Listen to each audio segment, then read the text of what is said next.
el suelo del baño estaba helado y mi mejilla se pegaba al mármol como si quisiera arrancarme el último aliento. Intenté mover la pierna, pero el dolor me atravesó como un cuchillo. A los 68 años, una aprende a medir las distancias por su peso, no por los metros. El teléfono estaba en la mesita del salón, demasiado lejos, y yo apenas podía arrastrarme. «Clara», susurré, con la voz rota. «Hija», contesta. Con esfuerzo alcancé el móvil que había dejado en el bidé. Llamé a mis 5 hijos, uno por uno. 5 llamadas. 5 silencios. Nadie contestó. El eco del timbre fue el único sonido que me respondió. Entonces comprendí que estaba sola. Sola en el mismo piso donde tantas veces preparé meriendas, curé rodillas raspadas y celebré cumpleaños con tarta de chocolate. Qué ironía, pensé, criar una familia entera y terminar tirada en el suelo sin que nadie escuche. El agua del grifo seguía corriendo, formando un charco que me mojaba la bata. Respiré despacio, intentando no desmayarme. Desde el suelo, por la ventana, alcanzaba a ver un pedazo de cielo limpio sobre los tejados del Carmen. Valencia seguía viva, indiferente a mi pequeño naufragio. Pensé en mis hijos, Clara, Rafael, Tomás, Álvaro y Lucía. Recordé sus voces infantiles, sus risas cuando corrían por el pasillo. Todo parecía tan lejano, como si perteneciera a otra vida. Intenté incorporarme, pero un gemido me escapó de los labios. La cadera me ardía. No sabía cuánto tiempo llevaba allí, solo que el reloj del pasillo marcaba las 9:20. El frío se me metía en los huesos y empecé a temblar. Busqué con la mirada algo que pudiera ayudarme, la escoba apoyada en la pared. La alcancé con la punta de los dedos y golpeé la puerta. El ruido era débil, pero insistí una y otra vez. Entonces recordé a Andrés, mi vecino del piso de arriba. Un hombre tranquilo, de sonrisa tímida. Una vez me ayudó a cambiar una bombilla. Tenía su número anotado en un papel dentro del cajón del baño. Lo saqué con torpeza y marqué. ¿Sí? Su voz sonó adormecida. Andrés, soy Isabel, del piso de abajo. Me he caído. No puedo moverme. ¿Dónde está usted? En el baño, la puerta está cerrada.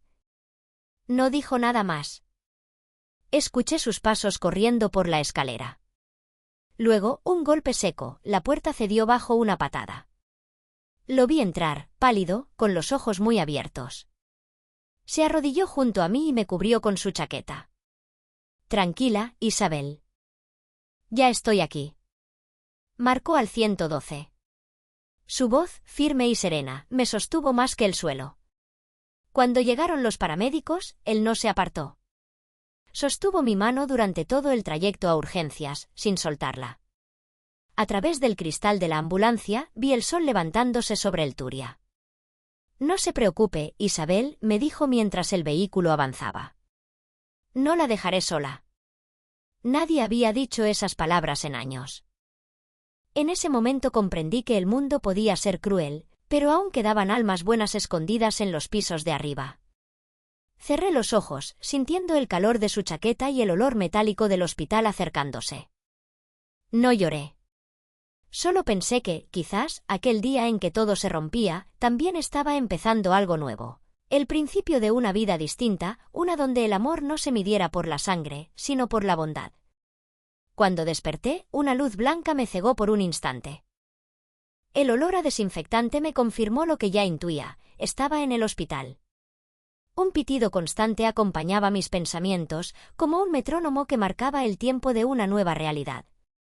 La enfermera me dijo que tenía una fractura leve de cadera, que tendría que guardar reposo. Le agradecí con un hilo de voz. En el sillón junto a la cama, dormía Andrés, encogido, con el abrigo aún puesto y la cabeza inclinada sobre el pecho. Me quedé observándolo un largo rato. No podía entender por qué un hombre casi desconocido había hecho tanto por mí. Su chaqueta seguía cubriéndome las piernas, con un olor a tabaco suave y a jabón limpio. Me recordó a Samuel, mi difunto marido, cuando regresaba del trabajo con las manos agrietadas y los ojos cansados, pero siempre con una sonrisa lista para mí. Cuando Andrés despertó, se incorporó sobresaltado. «Perdón», murmuró, «no quería quedarme dormido». «No tienes que disculparte, hijo», respondí con una sonrisa débil. «Ya hiciste más de lo que cualquiera habría hecho». No fue nada. Escuché sus golpes en la puerta. Pensé que era el viento al principio, pero algo en mí me dijo que bajara. Ese algo había sido mi salvación. Durante horas, ninguno de mis hijos apareció. Andrés fue quien me dio agua, quien avisó a los médicos, quien llamó al seguro y esperó a que me estabilizaran. Cuando le dije que podía irse, que no era necesario que se quedara, me respondió con una simple frase: «No me cuesta quedarme un poco más». Sus palabras se quedaron flotando en el aire. En ellas había algo que no recordaba haber sentido en mucho tiempo, una ternura sin condiciones, sin intereses. Esa tarde, mientras me cambiaban de habitación, lo vi hablar con una enfermera. Su voz era baja, educada, pero firme. Le preguntaba por mis análisis, por los medicamentos, como si fuera de la familia. La enfermera, algo confundida, le sonrió y le agradeció su interés. Cuando me dejaron sola, encendí el televisor. Las noticias hablaban de tráfico, de fútbol, de calor en la ciudad. Todo seguía igual allá afuera. Solo mi mundo se había detenido. Miré mis manos. Las arrugas parecían más hondas, los dedos más delgados. ¿En qué momento la vida se me había escurrido tan rápido? Por la noche, Andrés volvió. Traía una bolsa con naranjas y un libro. «Sé que el hospital no es sitio para pasar días enteros», dijo dejándolo en la mesita. Pero pensé que quizá esto le haría compañía. Era una edición gastada de 100 años de soledad. La misma novela que Samuel me regaló cuando cumplí 40. Sentí un nudo en la garganta. «¿Cómo sabías que me gusta leer?» No lo sabía. Fue intuición. Nos reímos suavemente. Hablamos de cosas simples, del barrio, del mercado de Mosén Sorel, de las lluvias que llegaban tarde ese año. Y entre palabra y palabra, sin darme cuenta, me descubrí escuchando con una atención que creía perdida. No era solo gratitud, era un tipo de compañía que llenaba el hueco exacto donde antes habitaba la decepción. Antes de irse, me acomodó la almohada y dijo: «Mañana traeré café de verdad. El de máquina es un crimen». Cuando se fue, el cuarto quedó en penumbra. Escuché los pasos de las enfermeras, los carros de metal rodando por el pasillo y pensé en mis hijos otra vez. Ninguno había llamado. Ninguno sabía que un extraño velaba mis noches. Cerré los ojos y por primera vez desde la caída, sentí paz. Andrés había roto algo más que una puerta esa mañana, había roto el muro invisible del olvido. Y aunque el dolor seguía allí, debajo de la venda, su presencia me hizo entender una verdad que llevaba años negando: la familia no siempre nace del mismo vientre. A veces, se encuentra en el piso de arriba. El tercer día en el hospital amaneció con un silencio distinto. Las cortinas estaban abiertas y el sol caía en líneas finas sobre el suelo, como si alguien hubiera querido recordarme que todavía existía la vida más allá del dolor. Andrés llegó temprano, con su paso sereno, llevando un termo de café y una bolsa de churros envuelta en papel. Su sonrisa, sin pretensiones, me pareció el mejor medicamento de la mañana. «Buenos días, Isabel», dijo dejando el termo en la mesita. «Le traje café de verdad, como prometí». «No sabes cuánto se agradece», respondí mientras el aroma llenaba la habitación. «Este hospital parece olvidarse de que los pacientes aún tienen alma». Él rió, y ese sonido breve, honesto, disipó la sensación de tristeza que llevaba días oprimiéndome el pecho. Pasamos la mañana hablando de cosas pequeñas. Me contó que trabajaba reparando sistemas de calefacción, que su mujer había muerto hacía 5 años, y que desde entonces vivía solo, en el mismo piso donde su hija, ya casada, había crecido. Mientras hablaba, sus manos se movían despacio, como si acompañaran las palabras con gestos que las suavizaban. «Uno se acostumbra al silencio», dijo mirando por la ventana, «pero hay días en que el silencio pesa». «Lo sé», respondí. «Yo también vivo rodeada de silencio, solo que el mío no es tranquilo, es un silencio que grita». No sé si entendió del todo lo que quise decir, pero su mirada se volvió más profunda, más humana. En ese momento sentí que, de algún modo, compartíamos la misma soledad, aunque la suya fuese más reciente y la mía viniera acumulándose durante años. A media tarde vino la doctora a revisar mis radiografías. Explicó que en unos días podrían darme el alta, pero que necesitaría muletas y alguien que me ayudara con los primeros pasos. Andrés asintió antes de que yo dijera nada.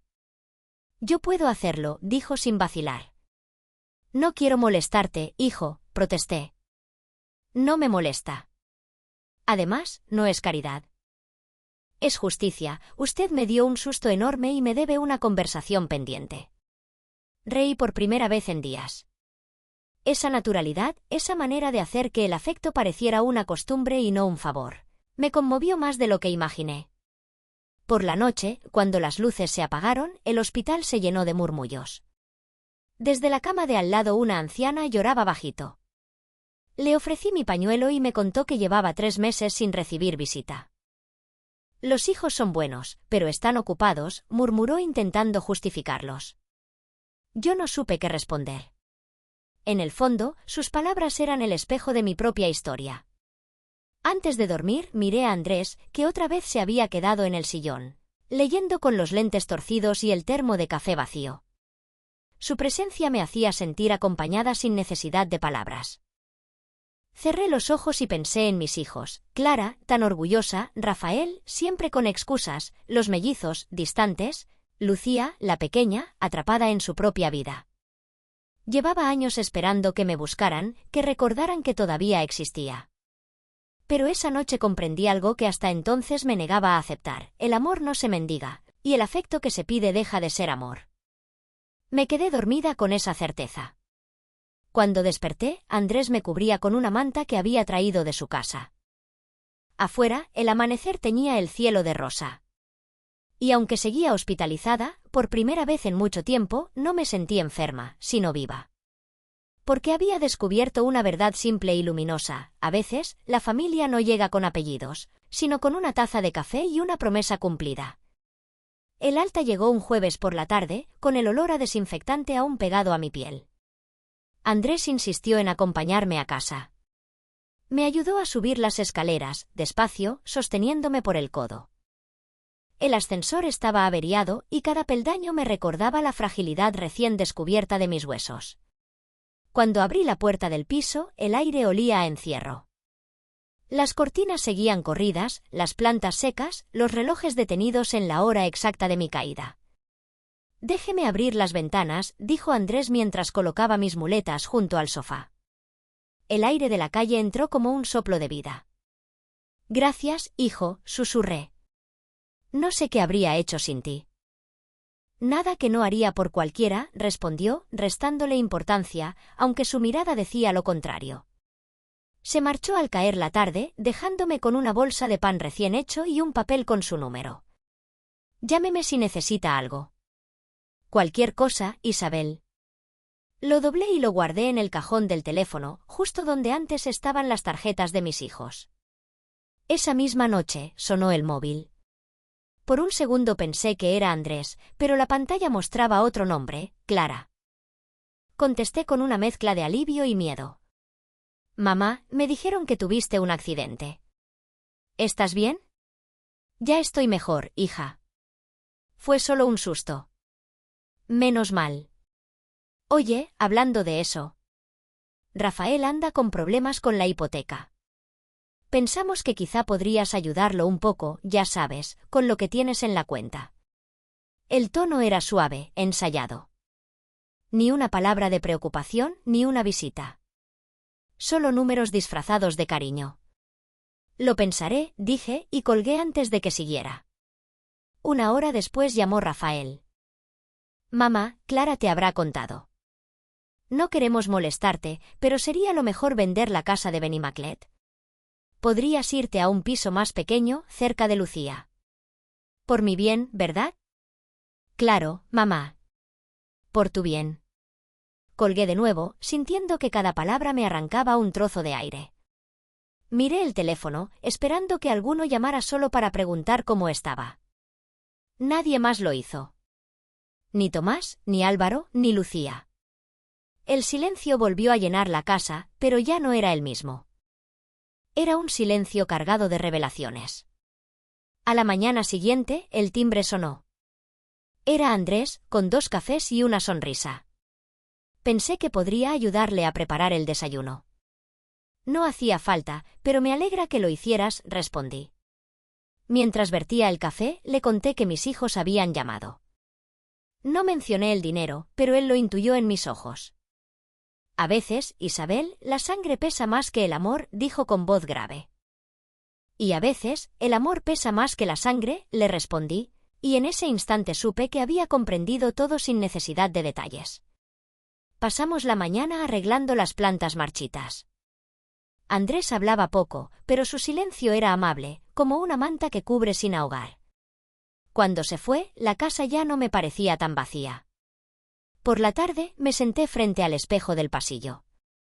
Vi reflejada a una mujer envejecida, con el cabello recogido y la mirada cansada, pero algo en mi expresión había cambiado.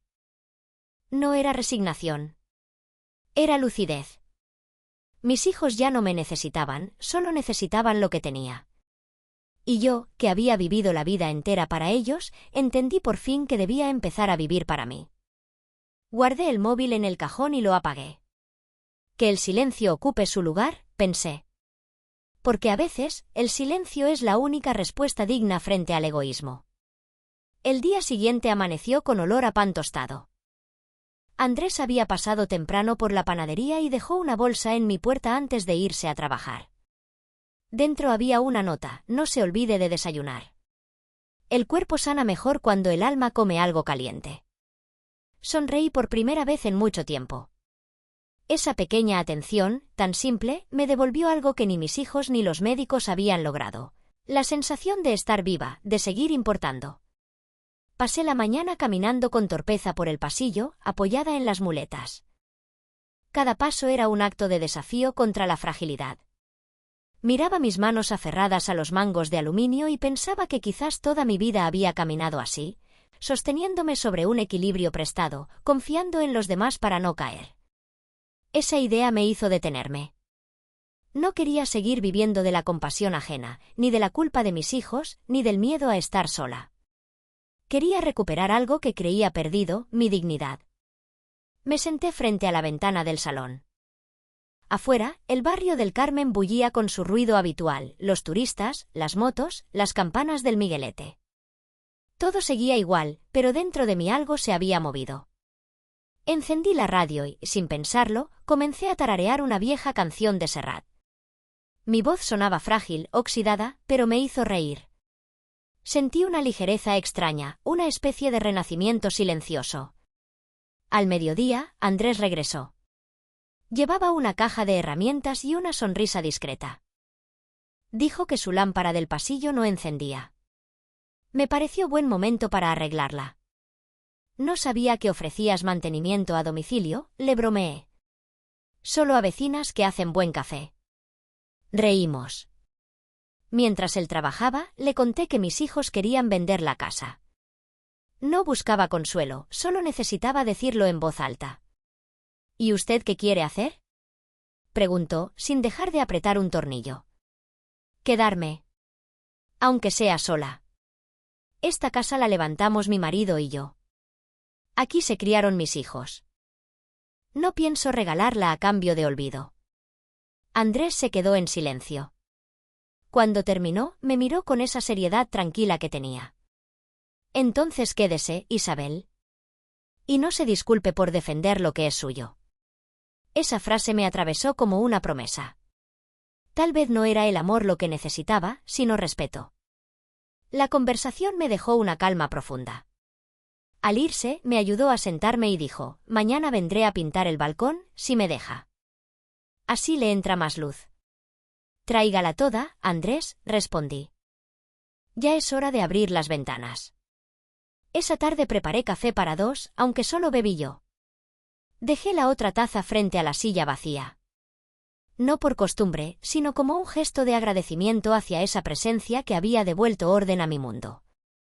Antes de dormir, abrí mi viejo cuaderno de notas, el mismo donde escribía recetas cuando los niños eran pequeños.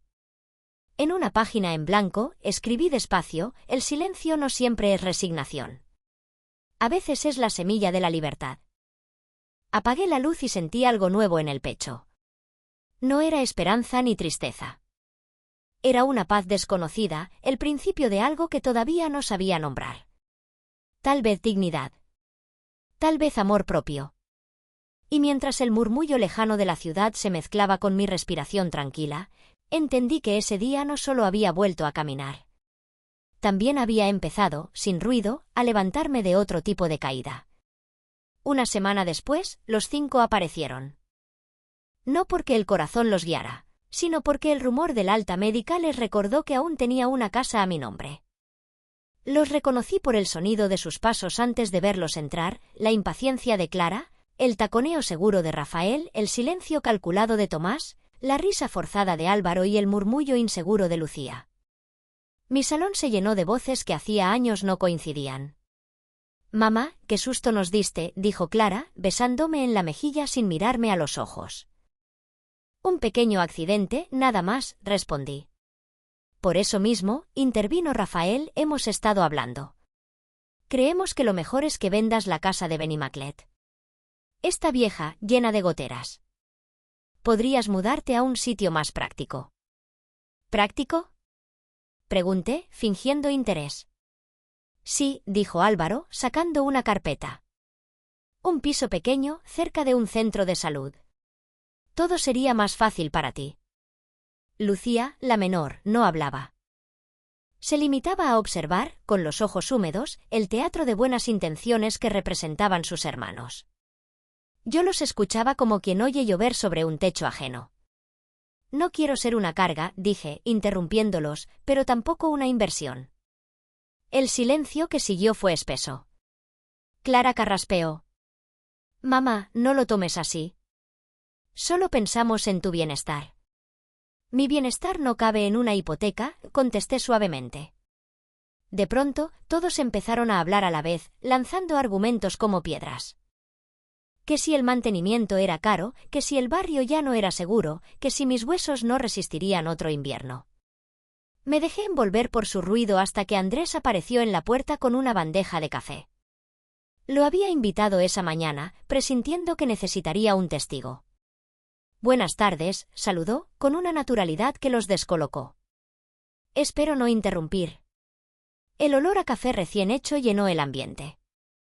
Mis hijos lo miraron con desconfianza. Rafael frunció el ceño. «¿Y este señor quién es?» «Mi vecino», respondí, «el que me llevó al hospital cuando ninguno de ustedes respondió el teléfono». Las palabras cayeron como un golpe seco. Nadie dijo nada. Serví el café con calma y tomé mi viejo bolso de cuero, el mismo que me acompañaba desde que Samuel estaba vivo. Lo puse sobre la mesa. «Ahí está todo lo que buscan». Rafael lo abrió. Dentro había 6 sobres. En 5, los nombres de mis hijos. En el 6º, uno que solo decía Andrés Robledo. «¿Qué es esto, mamá?», preguntó Clara, molesta. «Cartas. Cada uno tiene la suya. Léelas cuando estéis solos». Rafael sacó un papel doblado. Su rostro cambió mientras leía las primeras líneas. Tomás lo imitó. Las palabras que yo había escrito días antes, sobre la indiferencia, el egoísmo, la ausencia, comenzaron a hacer su trabajo en silencio. Lucía fue la única que lloró abiertamente. Cuando al fin levantaron la vista, añadí con serenidad, «y en el 6º sobre hay un contrato. Desde hoy, todo lo que poseo pasa a manos de Andrés». El aire se llenó de incredulidad. «¿Cómo puedes hacer eso?», gritó Rafael. «Es un extraño». «No más extraño que mis propios hijos», dije sin levantar la voz. Andrés permaneció inmóvil, con los ojos bajos. Yo seguí hablando despacio, cada palabra más firme que la anterior. «La herencia no se reclama, Rafael. Se merece». El silencio que siguió fue tan hondo que se oía el tic-tac del reloj del comedor. Luego, uno por uno, fueron saliendo. Solo Lucía se quedó, con la mirada rota. Me tomó la mano y susurró: «Perdónanos, mamá». El perdón se gana con hechos, hija. Aún estás a tiempo. Cuando la puerta se cerró, Andrés se acercó y dijo muy bajo: esa fue la caída más grande que vi en mi vida, y también la más digna. Y por primera vez, me sentí verdaderamente erguida. El día después de la visita, el silencio pesaba tanto que parecía llenar los pasillos. Dejé el bolso sobre la mesa, tal como lo había dejado la noche anterior, con los sobres dentro, alineados como testigos mudos de mi decisión. Sabía que cada uno de mis hijos estaba leyendo en ese momento lo que escribí con lágrimas secas y una calma que me costó años aprender. El primero en llamar fue Rafael. Su voz temblaba de rabia contenida. ¿Qué es esto, mamá? ¿Una broma? No, hijo. Es la verdad. Nos dejas sin nada. No. Les dejo lo que merecen, palabras. Son más valiosas que las llaves de una casa que nunca cuidaron. Colgó sin despedirse. Luego fue clara. Su tono no era de ira, sino de vergüenza. No debí hablarte así, dijo apenas en un susurro. ¿Pero por qué ese hombre? Porque fue el único que se detuvo a escuchar mi voz cuando ustedes no lo hicieron. Su respiración se quebró al otro lado de la línea. No dije nada más. A veces el silencio es la única respuesta justa. Pasaron unas horas. Sonó de nuevo el teléfono. Era Tomás, siempre el más sereno, el que creía poder justificarlo todo. Madre, te entiendo, pero debiste avisarnos. ¿Avisarlos? Reí sin amargura. Llevé años avisando con mi silencio. Ustedes solo oyeron lo que convenía. Álvaro no llamó. Nunca soportó enfrentar la incomodidad. Pero su esposa dejó un mensaje en el contestador: gracias, Isabel, por recordarnos lo que es tener conciencia. Supuse que había leído la carta en voz alta. Lucía fue la última en aparecer. Llegó al anochecer, con el rostro pálido y el cabello revuelto. No traía reproches ni excusas, solo una mirada triste que me rompió y me cosió al mismo tiempo. Leí tu carta, mamá, dijo sin levantar la voz. Me dolió, pero tenía razón en cada palabra. No era para herirte. Era para que recordaras quién fuiste antes de que la indiferencia te alcanzara. Lucía se sentó a mi lado, en el mismo sofá donde solía hacer los deberes cuando era niña. Yo también me perdí, mamá. Me acostumbré a verte fuerte, a creer que no necesitabas nada. Nadie es tan fuerte cuando el amor se apaga. Nos quedamos en silencio. Afuera, las campanas del Miguelete marcaban las 8. El sol teñía el salón con una luz naranja que hacía brillar el polvo suspendido en el aire. Era una tarde igual a tantas, y sin embargo distinta. Había dolor, sí, pero también un atisbo de comprensión. Lucía tomó mis manos. ¿Y Andrés? ¿Por qué él? Porque no me pidió nada. Solo me levantó del suelo. A veces eso basta para cambiar el sentido de una vida. Ella asintió, llorando. No de rabia, sino de alivio. Esa noche, después de que se fue, abrí el último sobre, el que tenía el nombre de Andrés. No lo había leído todavía. Dentro solo había una nota breve: si estás leyendo esto, es porque confío en ti más de lo que confío en mi sangre. Cuida esta casa como si fuera una vida que empieza de nuevo. Aquí quedan mis recuerdos, mis risas y mis silencios. Haz que vuelvan a tener voz. Me quedé un largo rato con el papel entre las manos. No sentí remordimiento ni duda. Solo una calma que rozaba la gratitud. Aquel acto no era venganza, era justicia. Era el cierre de una deuda que nadie más entendía.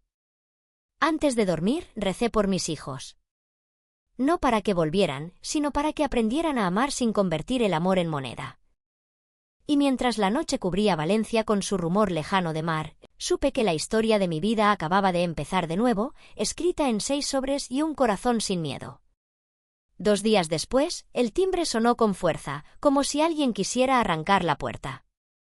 Era Rafael y detrás de él venían Clara y Tomás. Entraron sin esperar invitación, con la mirada cargada de reproche. Andrés estaba en la cocina, revisando una lámpara. Cuando los vio, se irguió con calma, sin decir palabra. Así que es verdad, empezó Rafael. Le diste todo a este hombre. ¿Qué te hizo, mamá? ¿Te manipuló? No me hizo nada, hijo.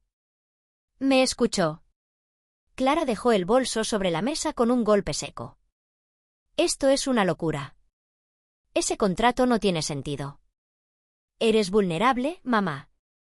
Has estado enferma, confundida, estoy más lúcida que nunca, dije, mirándola a los ojos. Por fin entiendo quién me quiere y quién solo me necesita. Tomás intentó intervenir con tono conciliador. Nadie niega lo que hizo este señor, pero las decisiones importantes no se toman en medio de una crisis. La verdadera crisis fue darme cuenta de que, si no me rompía la cadera, ustedes no habrían aparecido, respondí con voz serena. Andrés, incómodo, se limpió las manos en un trapo.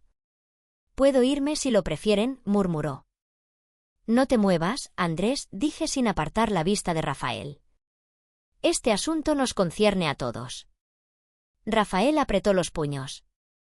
¿Te está utilizando, mamá? Querrá vender la casa, quedarse con todo. Él no me pidió nada. Solo rompió una puerta cuando escuchó mis gritos. Ustedes no rompieron ni el silencio. Clara se llevó una mano al rostro. No puedes comparar. Somos tus hijos. Precisamente por eso duele más, respondí. El amor no se mide por la sangre, Clara. Se demuestra con gestos, no con apellidos. El ambiente se volvió espeso. El reloj del salón marcaba los segundos con un tic-tac implacable. Afuera, las campanas del Miguelete repicaron como si quisieran romper la tensión. Lucía llegó entonces, sin aviso. Traía una bolsa de pasteles y la mirada decidida. No griten más, pidió con voz temblorosa. Mamá no está sola. Y no necesita defenderse de su propia familia. Rafael la miró con incredulidad.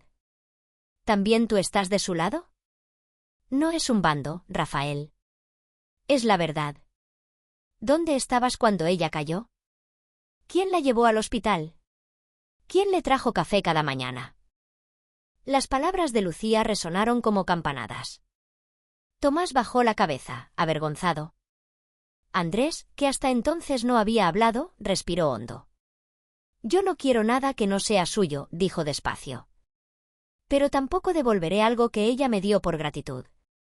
Si no entienden eso, no puedo ayudarles. Rafael dio un paso hacia él, pero yo me interpuse. Basta, dije, con una firmeza que no sabía que aún tenía. He pasado la vida entera cediendo, callando, aceptando. Hoy no. Esta casa, este gesto, esta decisión son míos. Y no hay abogado ni reproche que me la quite. El silencio fue absoluto. Clara empezó a llorar en silencio. Rafael apartó la mirada.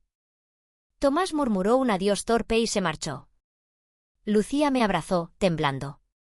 Cuando la puerta se cerró detrás de ellos, Andrés me miró con esa mezcla de respeto y tristeza que siempre llevaba en los ojos. No quise causarle problemas, Isabel. No los causaste.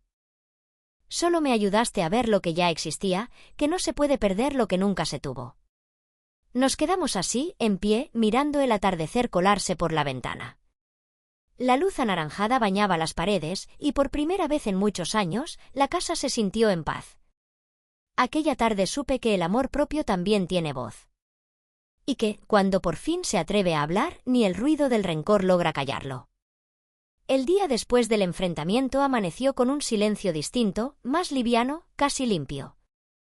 Había dormido profundamente, sin soñar, como si mi cuerpo hubiera decidido soltar de una vez el peso de tantos años. Cuando abrí los ojos, Andrés ya estaba en la cocina, con las mangas remangadas y el olor a café llenando el aire. Buenos días, Isabel, dijo sonriendo. Hoy toca limpiar este reino.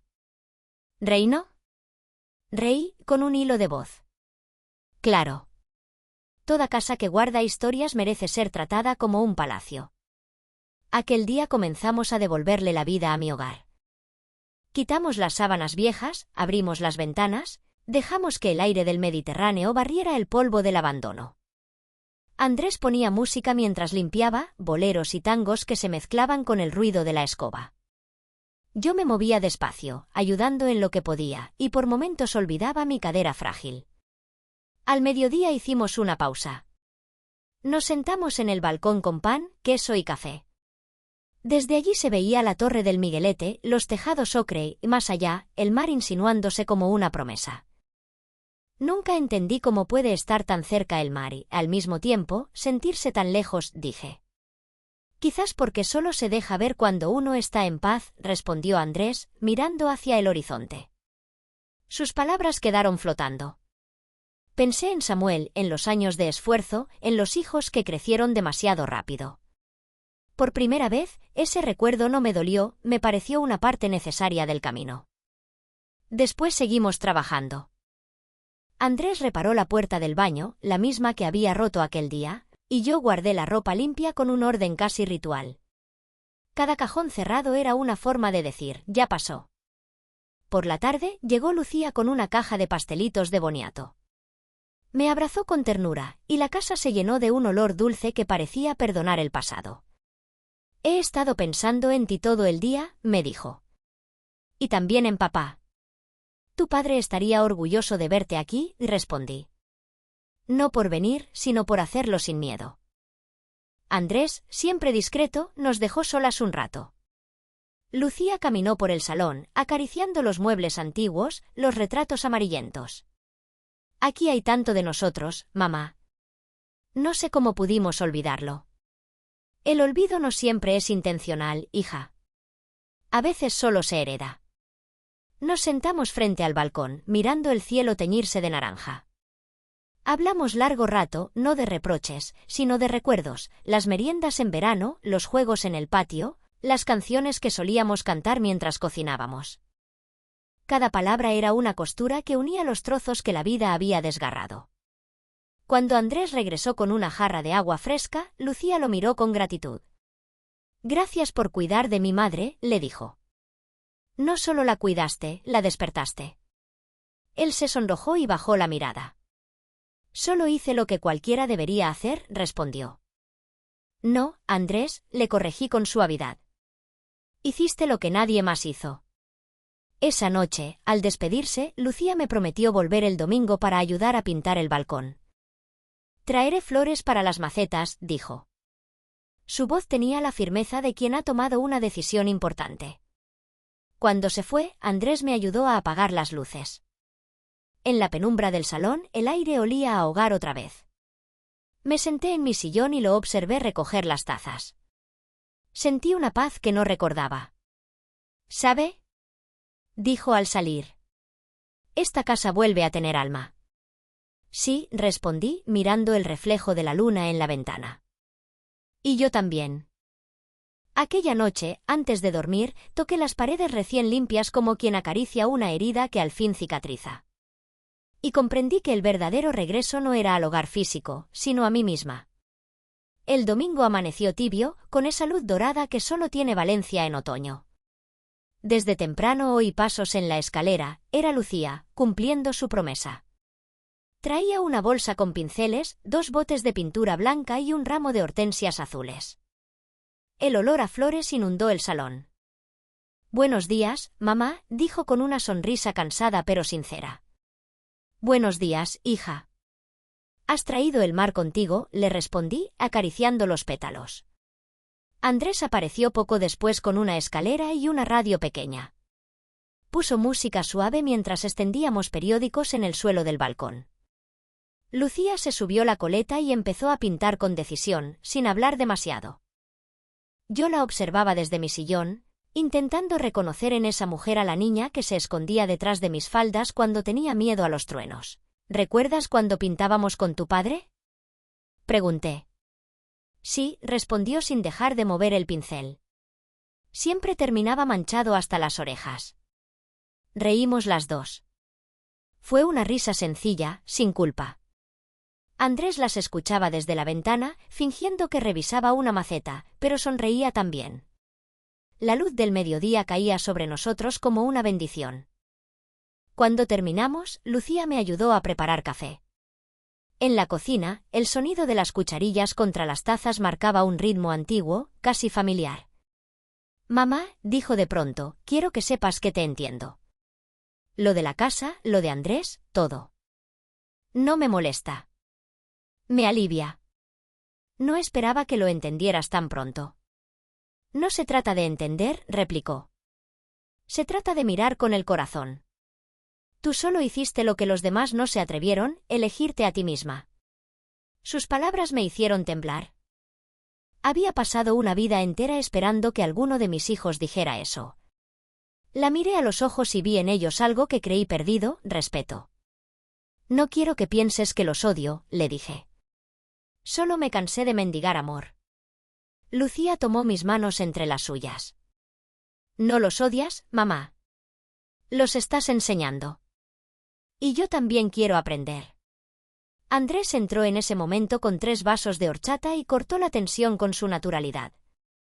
«He pensado que, cuando terminen de pintar, podríamos colgar una jardinera aquí. Así las hortensias tendrán su lugar».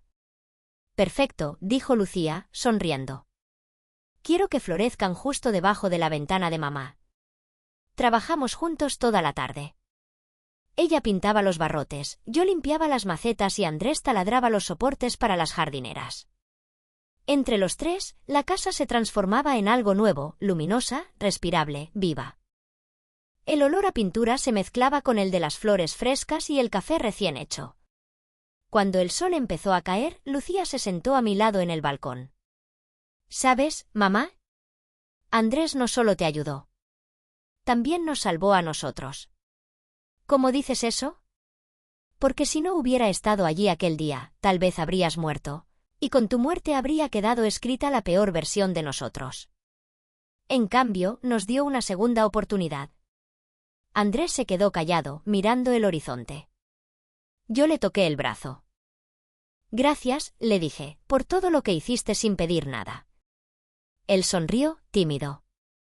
«No me dé las gracias. Usted me devolvió la fe en la gente. Eso ya es mucho». Lucía se levantó para irse al anochecer. Me abrazó fuerte, como no lo hacía desde que era niña. «Volveré mañana», dijo. «Quiero plantar las flores contigo. Aquí te esperaré». Cuando se fue, Andrés y yo nos quedamos observando el balcón recién pintado, las hortensias apoyadas junto a la barandilla. El aire traía olor a pan y a mar. Y por primera vez, la palabra familia volvió a tener sentido.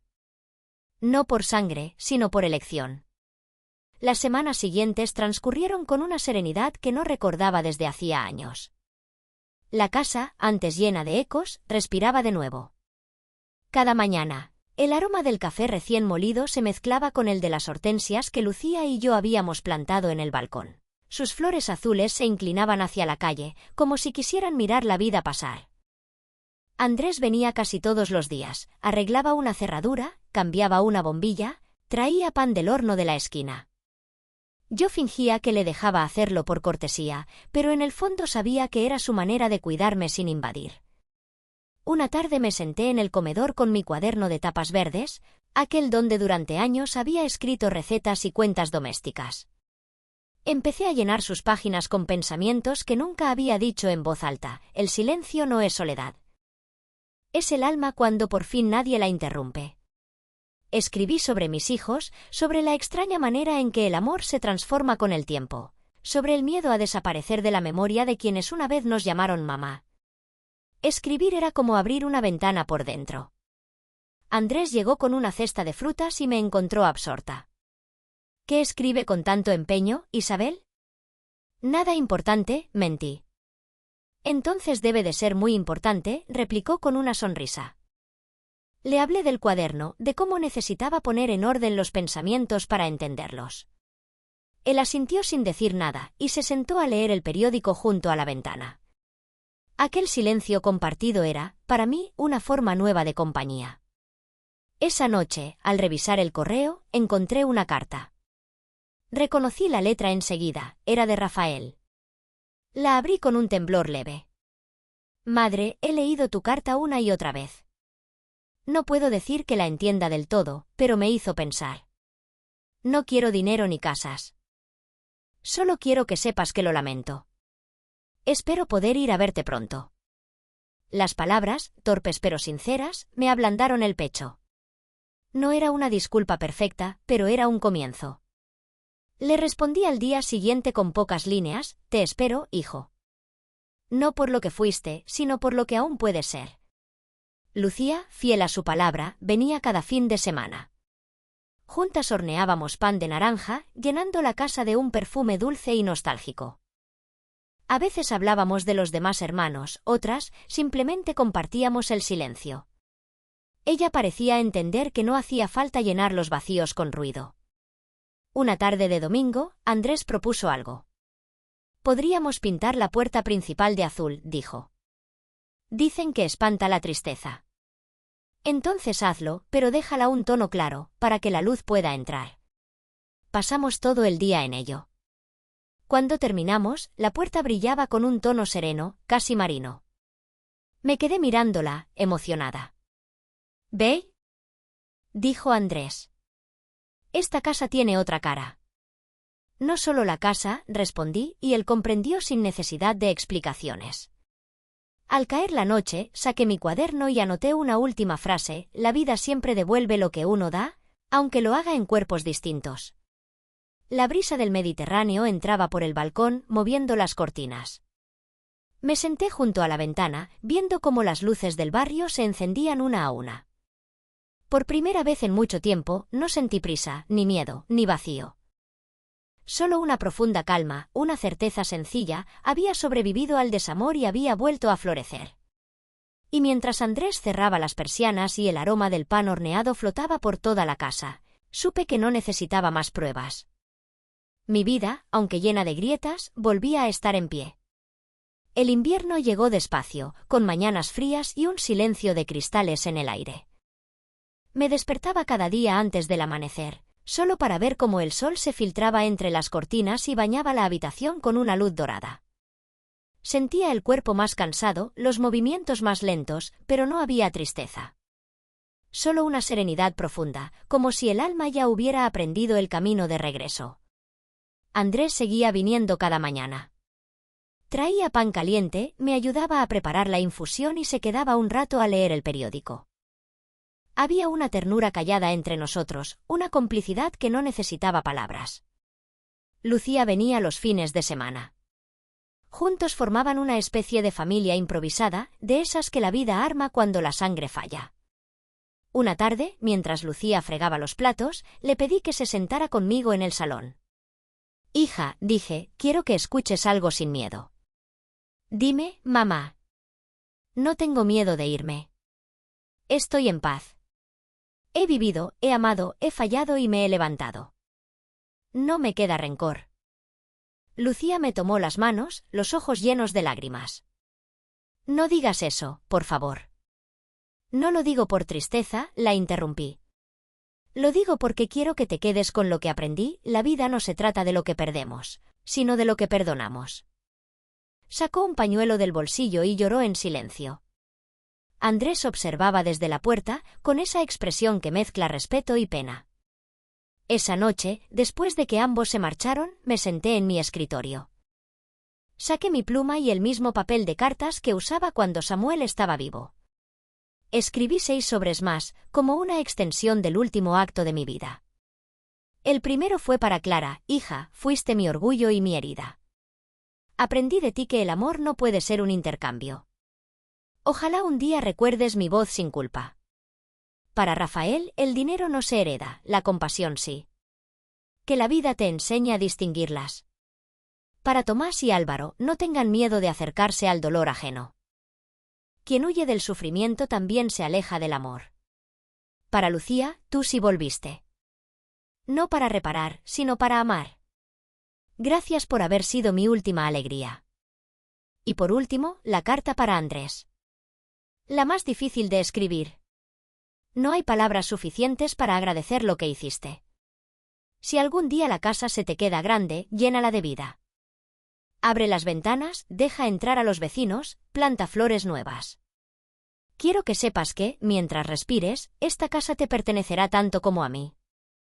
Doblé cada carta con cuidado, las guardé en el cajón del escritorio y puse sobre ellas la llave de la vivienda. Después me dirigí a la cama, con pasos lentos pero seguros. En la mesita dejé una fotografía antigua, mis 5 hijos pequeños, riendo bajo el sol de Benimaclet. La miré largo rato, sin rencor. El reloj marcaba las 11:30. Afuera, la luna se alzaba sobre el Mediterráneo. Respiré hondo y murmuré una oración sencilla. Pensé en Andrés, en Lucía, en la casa que ahora latía otra vez. Cerré los ojos y en ese instante sentí el aroma del pan recién hecho, la risa de mis hijos, el calor de una vida que, pese a todo, había valido la pena. Me dormí con una sonrisa. No fue una despedida dolorosa. Fue un regreso. Y mientras el silencio me envolvía, comprendí que, a veces, morir no es más que descansar al fin en el lugar donde por tanto tiempo se buscó la paz. La noticia corrió rápido entre los vecinos. Isabel Montoro había muerto en su cama, con una sonrisa. Andrés fue quien la encontró al amanecer, sentado aún frente a la taza de café que había preparado para compartir. Durante unos segundos no comprendió lo que veía, solo supo que aquella quietud era distinta, una calma que no se parecía al sueño, sino a la despedida. Se acercó, le tomó la mano y sintió que estaba tibia todavía. No lloró. Se quedó allí, en silencio, con el respeto de quien presencia algo sagrado. Pocas horas después, la casa se llenó de murmullos. Vinieron los hijos, los vecinos, la mujer de la floristería de la esquina. Lucía llegó primero. Al ver a Andrés junto al cuerpo de su madre, no dijo nada, simplemente lo abrazó. Los demás entraron después, uno a uno, con el peso de la culpa colgándoles del rostro. Clara fue la última en hablar. ¿Dejó algo?, preguntó con voz insegura. Andrés asintió. Señaló el escritorio. Ahí están las cartas. El silencio se hizo espeso. Clara abrió el primer sobre, y pronto el resto siguió su ejemplo. Ninguno habló mientras leía, el sonido del papel fue la única confesión audible. Rafael dejó caer la suya y salió al balcón, respirando con dificultad. Tomás se sentó en el suelo. Álvaro cerró los ojos. Lucía, en cambio, sonrió entre lágrimas. Nos enseñó hasta el último momento, susurró. Andrés esperó a que todos terminaran. Luego abrió su propio sobre. Dentro había una nota breve y un juego de llaves envuelto en un pañuelo de lino. Esta casa es tuya, Andrés. No por compasión, sino porque en ella dejaste tus pasos cuando más lo necesitaba. Cuídala. Aquí late aún mi historia. Acarició las palabras con los dedos. Era como escucharla de nuevo, hablándole con esa calma que siempre lo desarmaba. Lucía lo observaba en silencio. Querría que te quedaras, le dijo. Aquí, entre nosotros. Me quedaré, respondió. Pero no para ocupar su lugar, sino para mantenerlo vivo. El funeral fue sencillo. Las hortensias del balcón adornaron el féretro. Los vecinos del Carmen acompañaron en silencio, con respeto. El sonido de las campanas del Miguelete se mezclaba con el murmullo del mar. Durante la ceremonia, Rafael se acercó a Andrés. No supe verla, confesó.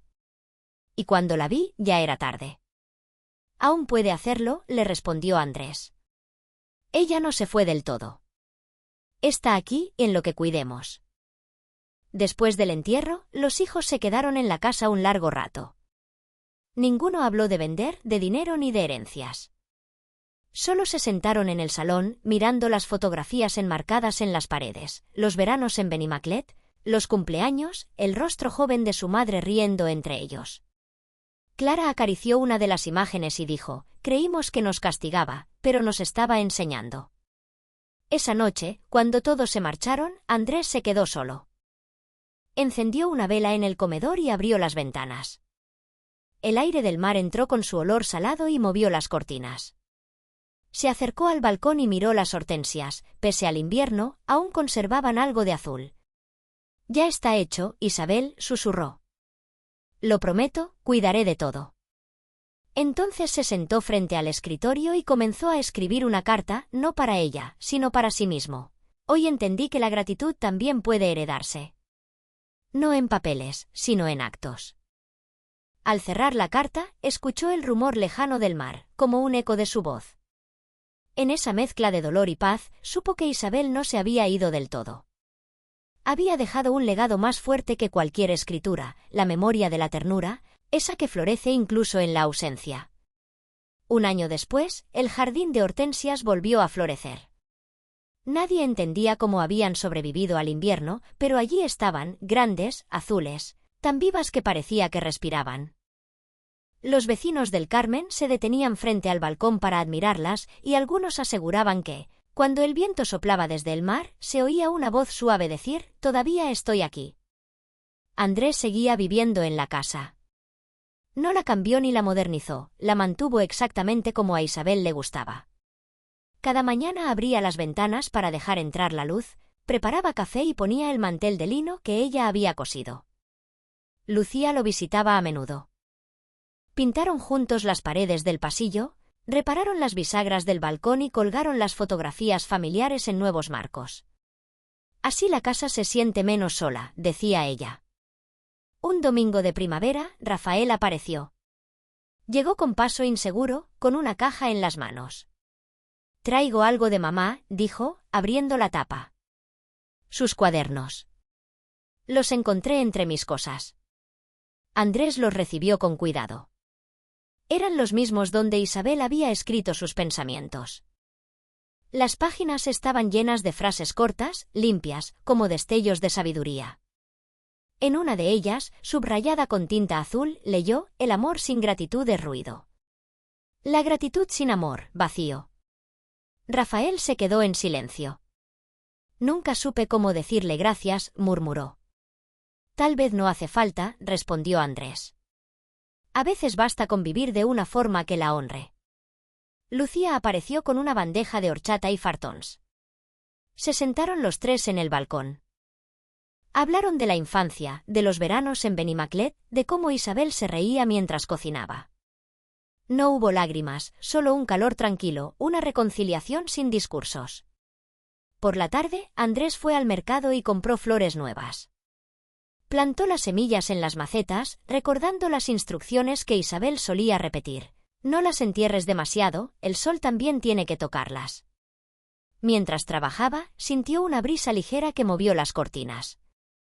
Le pareció escuchar su risa, tan clara que miró hacia adentro por instinto. Lucía, que lo observaba desde el marco de la puerta, sonrió. «La oyes también, ¿verdad?» «Sí», dijo él. «Está aquí. En el aire, en cada rincón». Los meses pasaron, y la casa se convirtió en un lugar de encuentro. Los hijos venían de vez en cuando, Clara llevaba empanadas, Tomás arreglaba el jardín, Álvaro traía vino. Nadie hablaba del pasado.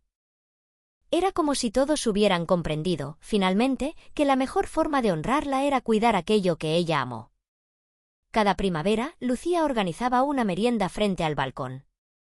Los vecinos acudían con flores, los niños jugaban en la calle y la casa volvía a llenarse de risas. Andrés, desde su silla, observaba la escena con los ojos húmedos. En el fondo sabía que Isabel estaría contenta, había dejado detrás algo más fuerte que la culpa, más duradero que el dinero. Había dejado raíces. Una tarde de mayo, mientras el sol se apagaba sobre el Turia, una mariposa blanca se posó sobre una de las hortensias. Andrés la miró durante un largo rato, sin moverse. El aire estaba quieto, tibio, lleno de ese silencio que no pesa, sino que acaricia. «Ya sé que estás aquí, Isabel», dijo en voz baja. La mariposa abrió y cerró las alas lentamente antes de alzar el vuelo. Andrés siguió su trayectoria hasta perderla en el cielo naranja del atardecer. Luego cerró los ojos y sonrió, sabiendo que la promesa estaba cumplida. En esa casa frente al Mediterráneo, donde el dolor se transformó en ternura, la historia de Isabel Montoro siguió latiendo. No en retratos ni testamentos, sino en cada gesto cotidiano, en cada flor que brotaba sin pedir permiso. Porque algunas presencias no se van nunca, se quedan para siempre en el aire, en la luz, y en el corazón de quienes aprendieron a amar después de perder.